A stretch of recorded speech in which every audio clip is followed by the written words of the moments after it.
But जो next point है, अब ये बड़ा इंटरेस्टिंग होने वाला है। करुण नायर की बात करते हैं जरा, क्योंकि अभी लोग बैटिंग को सॉर्ट कर रहे हैं इस वक्त, तो इसको बात करते हैं। इसके बाद एक और गंभीर रोहित के बीच की रिफ्ट हुई, उसकी बात करेंगे।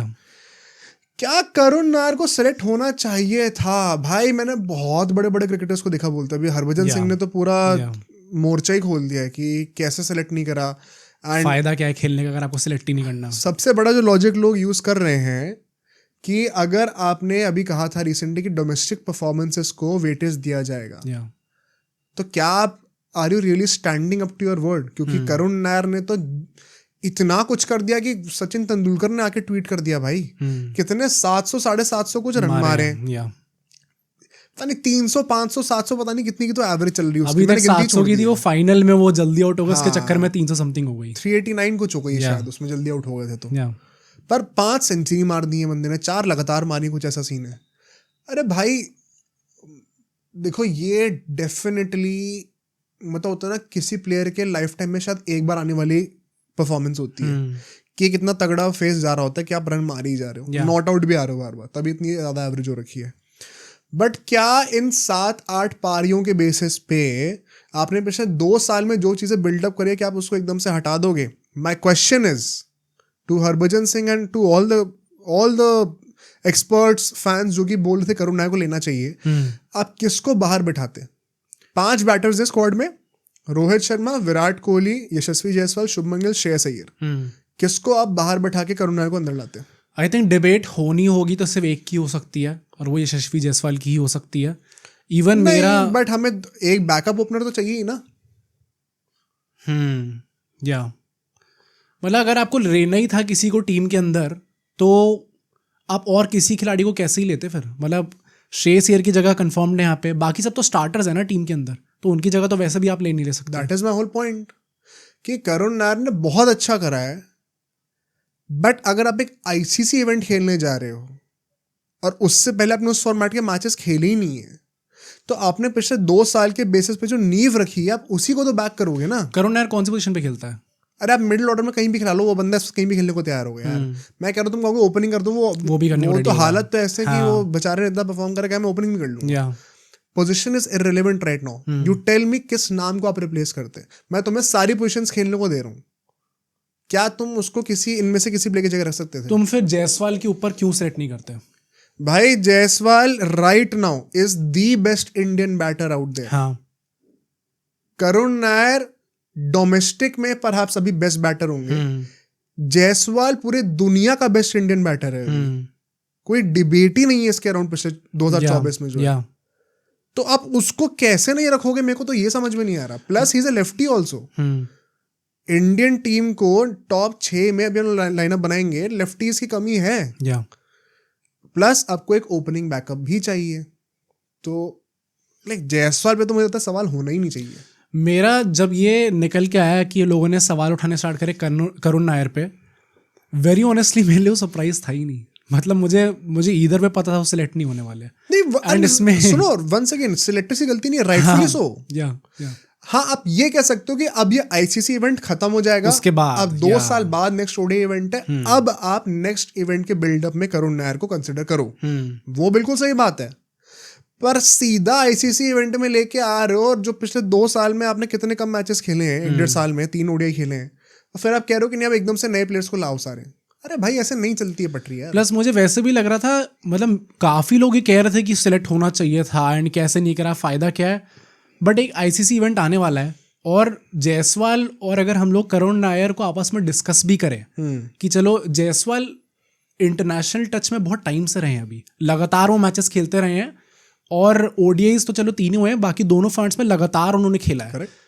और करुण नायर इंटरनेशनल टच में अनफॉर्चुनेटली नहीं रहे उतना ज्यादा। एंड प्लस जायसवाल का ओडीआई डेब्यू इसलिए नहीं हुआ है क्योंकि वो केपेबल नहीं है, फिर उन्हें परफॉर्म नहीं करा। वो इसलिए नहीं हुआ क्योंकि जो 2 लोग बैठे हुए हैं उनको आप अभी हटा नहीं सकते।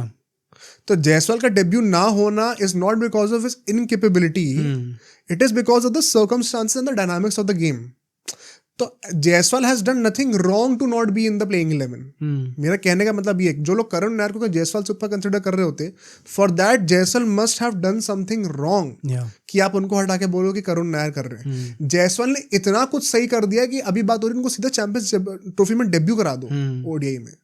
तो जो बंदा भी कंट्री का बेस्ट बैटर चल रहा है ऑन फॉर्म, आप उसको तो रिप्लेस नहीं करोगे करुण नायर से, चाहे उन्होंने 700 रन मारे चाहे 1000 रन मारे हो, does not matter. Plus I think either way अगर आज भी चॉइस दी जाए और अगर आज भी प्रेडिक्शन करने को कहा जाए कि अगर डेब्यू करते हैं जायसवाल चैंपियंस ट्रॉफी में, मतलब I think he will be a hit.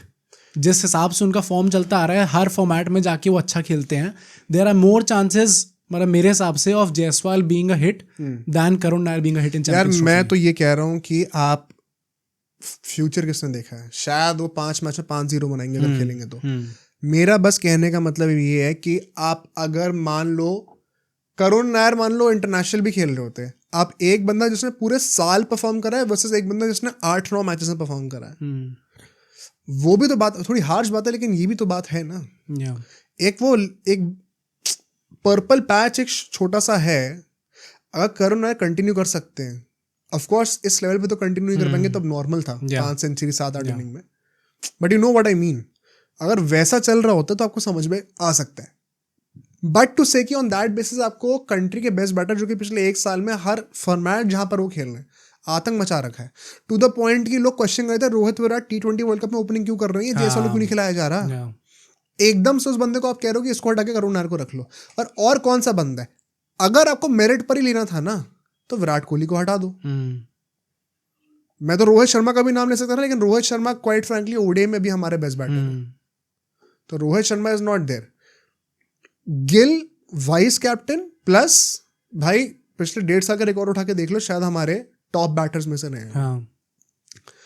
Shreyas Iyer yes उन 3 ओडीआई से परफॉर्म नहीं करा श्रीलंका के अगेंस्ट, वर्ल्ड कप के एक्स फैक्टर थे, रीसेंट डोमेस्टिक में उनका भी फॉर्म बड़ा अच्छा चल रहा है, ऐसा बहुत खराब नहीं है उनका। केएल राहुल और ऋषभ पंत 2 तो आपको विकेट कीपर्स चाहिए, तो उनको हटाओगे तो सबसे पहला हक तो संजू सैमसन का बनेगा, करुण नायर तो वहां पे है ही नहीं, तो आपके पास ज्यादा ऑप्शन ही नहीं है हटाने को यार।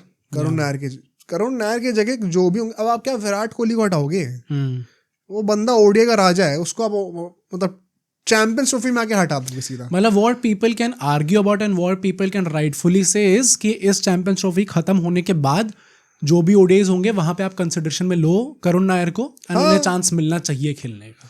विराट कोहली का अभी जो हम लोग कह रहे हैं बुरा फॉर्म चला, वो 3 ओडीआईज है, उससे पहले वर्ल्ड कप में तो अच्छा ही फॉर्म था, टॉप स्कोरर था 2023 में ODI cricketer of the year थे वो। तो किसको हटाओगे?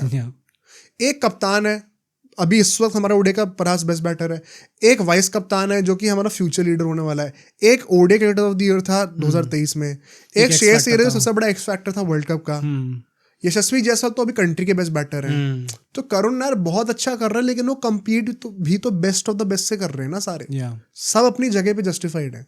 तो I once again don't blame the selectors here. हाँ, ये वंस अगेन डिबेट होगी कि इस चैंपियंस ट्रॉफी में अगर कुछ सीनियर से परफॉर्मेंस नहीं आती, it's time to look past them, तब आप करुण नायर की बातें कर सकते हो, प्रोवाइडेड ये भी नहीं कि करुण नायर ने इन मैचेस से परफॉर्म कर दिया तो अब उसका रिजल्ट उन्हें आगे जाके मिलना चाहिए। अनफेयर है, लेकिन this is how it is. Karun Nair is not the first and the last story जिनको उनका शायद ड्यू नहीं मिले। तो आप उनका नाम इतना देख रहे हो मीडिया में, इसलिए आप इतना एम्पैथाइज कर पा रहे हो। ऐसे 1000 क्रिकेटर्स और होते हैं जिनका करियर रुइन हो जाता है फॉर सम रीजन, उनके बारे में हमको पता भी नहीं होगा, नाम भी नहीं पता होगा। तो किसी के ऊपर कोई फेवरिज्म ऐसा हो नहीं सकता, फेवरेटिज्म नहीं हो सकता। वो अब नॉर्मल परफॉर्मेंसेस एक्सटेंडेड पीरियड तक देनी ही पड़ती हैं इंडियन टीम के में आने के लिए। कंपटीशन ही इतना है, अनफेयर है, लेकिन इसीलिए जो निकल के आते हैं वो बेस्ट ऑफ द बेस्ट निकल के आते हैं एकदम। तो ये बात है। अब सोचो अगर एक क्लिप इतनी बढ़िया थी तो पूरा का पूरा पॉडकास्ट कितना बढ़िया होगा। तो अगर आपको इसी क्लिप का पूरा पॉडकास्ट देखना है तो यहाँ पे क्लिक करिए, और अगर आपको ऐसे ही और क्लिप्स बिंज वॉच करनी है तो यहाँ पे क्लिक करिए।